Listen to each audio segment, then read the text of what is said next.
Good evening dear students. आज हम लोग मॉडर्न हिस्ट्री में आधुनिक भारत में शिक्षा का विकास टॉपिक से एग्जाम में आने वाले कुछ इम्पोर्टेंट क्वेश्चंस को देखेंगे, साथ में समझने का भी प्रयास करेंगे। यूं तो यह टॉपिक सभी सिविल सर्विस एग्जामिनेशन के लिए काफ़ी महत्वपूर्ण है, लेकिन वैसे स्टूडेंट जो कि नीट जेआरएफ की तैयारी करते हैं उसके लिए यह टॉपिक और भी खास हो जाता है।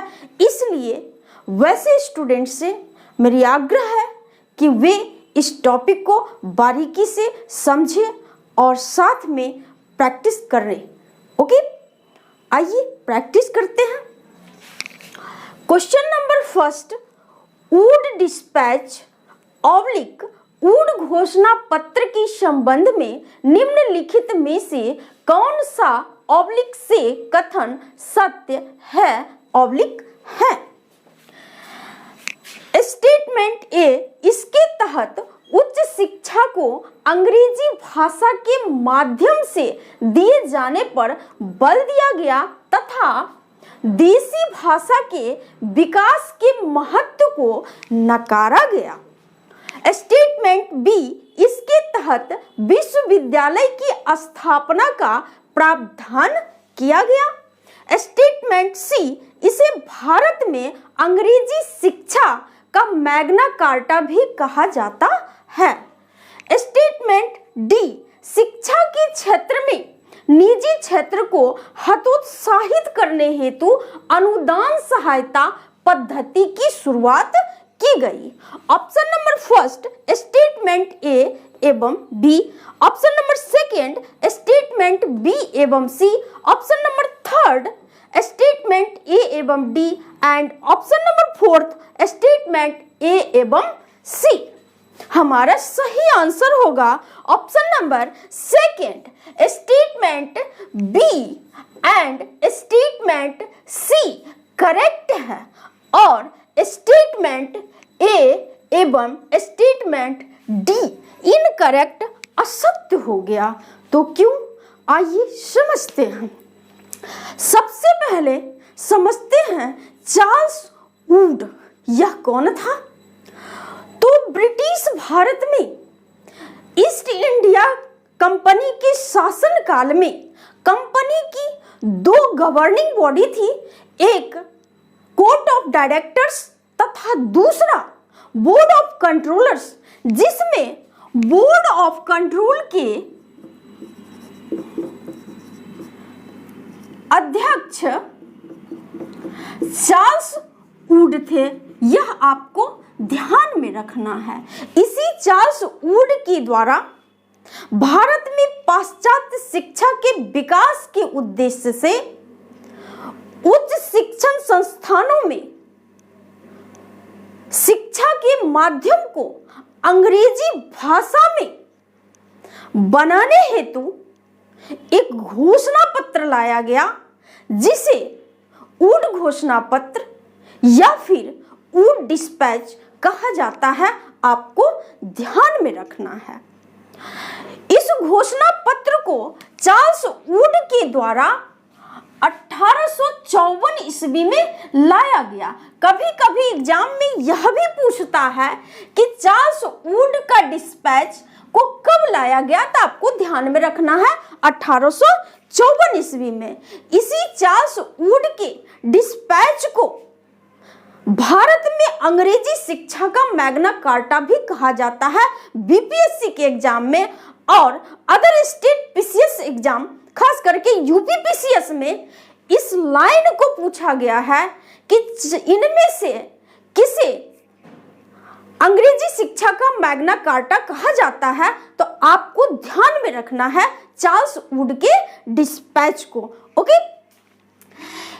इस चार्ल्स वुड के डिस्पैच में उच्च शिक्षा को अंग्रेजी भाषा के माध्यम से दिए जाने पर तो बल दिया गया, साथ ही देसी भाषा के विकास के महत्व को भी ध्यान में रखा गया न कि नकारा गया, इसलिए यह स्टेटमेंट रॉन्ग हो गया, इनकरेक्ट हो गया। आपको ध्यान में रखना है। इसी चार्ल्स वुड के डिस्पैच में शिक्षा के क्षेत्र में निजी क्षेत्र को प्रोत्साहित करने के लिए, न कि हतोत्साहित करने के लिए अनुदान सहायता ग्रांट इन एड पद्धति की व्यवस्था की गई। इसी चार्ल्स वुड के डिस्पैच के तहत भारत में लंदन विश्वविद्यालय की तर्ज पर कोलकाता, बॉम्बे और मद्रास प्रेसिडेंसी में एक एक विश्वविद्यालय की स्थापना का भी प्रावधान किया गया।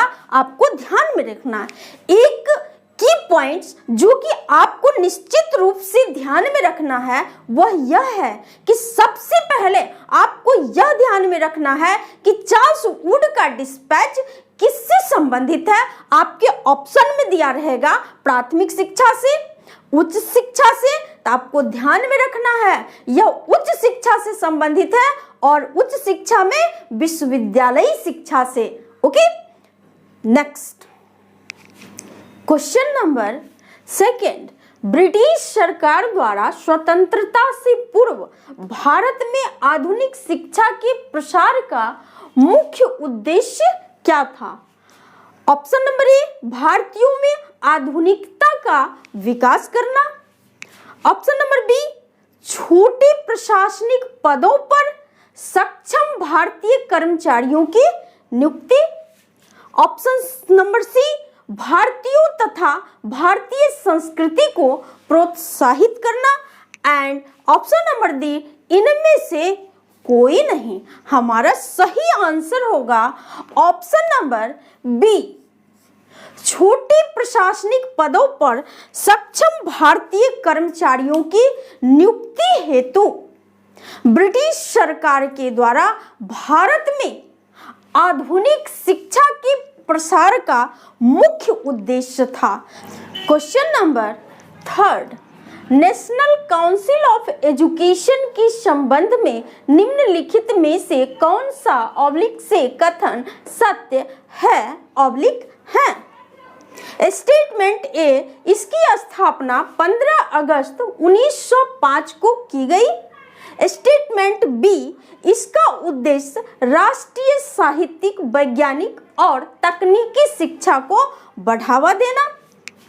स्टेटमेंट सी, इसकी स्थापना लॉर्ड कर्जन के द्वारा की गई। Option number first statement A एवं B, option number second statement A एवं सी, ऑप्शन नंबर थर्ड केवल statement B and option number fourth केवल स्टेटमेंट सी। हमारा सही आंसर होगा ऑप्शन नंबर थर्ड केवल स्टेटमेंट बी करेक्ट है और स्टेटमेंट ए एवं स्टेटमेंट सी इनकरेक्ट असत्य हो गया। तो क्यों, आइए समझते हैं। इसकी स्थापना 15 अगस्त 1905 को नहीं, 15 अगस्त 1906 को की गई। आपको ध्यान में रखना है। Okay, national council of education की स्थापना का मुख्य उद्देश्य राष्ट्रीय साहित्यिक, तकनीकी और वैज्ञानिक शिक्षा के विकास को बढ़ावा देना था।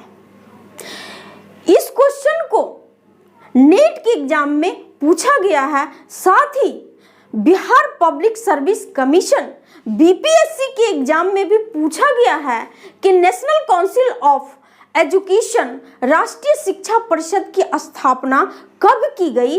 राष्ट्रीय स्तर पर शिक्षा हेतु सबसे पहले 1905 ईस्वी में रंगपुर नेशनल स्कूल की स्थापना की गई। उसके बाद नेशनल काउंसिल ऑफ एजुकेशन की स्थापना 1906 में की गई। आपको ध्यान में रखना है। नेशनल काउंसिल ऑफ एजुकेशन की स्थापना लॉर्ड मिंटो द्वितीय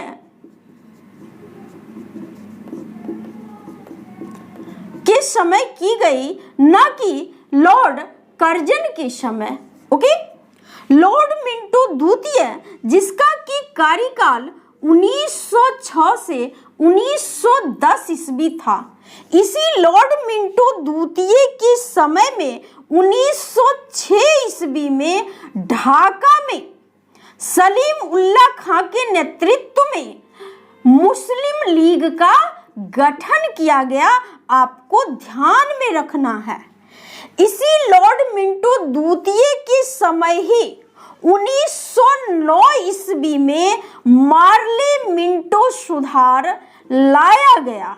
मार्ले मिंटो सुधार में ही मुसलमानों के लिए प्रथम पृथक निर्वाचन पद्धति की शुरुआत की गई। आपको ध्यान में रखना है।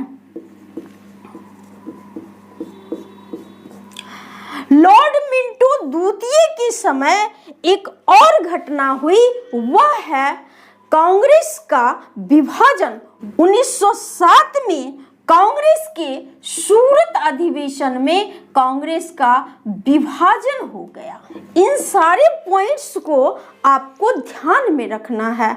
पेशेंसली आप चीजों को समझें, क्योंकि हिस्ट्री में किसी भी एग्जाम में नंबर ऑफ क्वेश्चंस की संख्या ज़्यादा होता है, इसलिए आप लोग हिस्ट्री से घबराएं नहीं, तसल्ली से, बारीकी से, धैर्य रख करके चीज़ों को समझने का कोशिश करेंगे तो आपको बोझ अनुभव नहीं होगा और आप हिस्ट्री से कभी भी भागेंगे नहीं।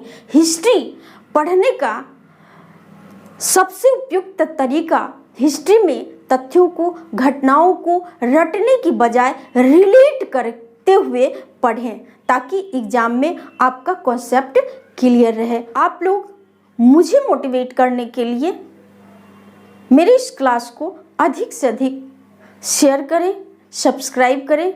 शेयर करने में तनिक भी कंजूसी ना करें, क्योंकि एग्ज़ाम बहुत नज़दीक है, इसलिए आप लोग इतना शेयर करें कि मैं आप लोगों का सिलेबस कंप्लीट करवा सकूं। आज के लिए इतना ही। थैंक यू, धन्यवाद।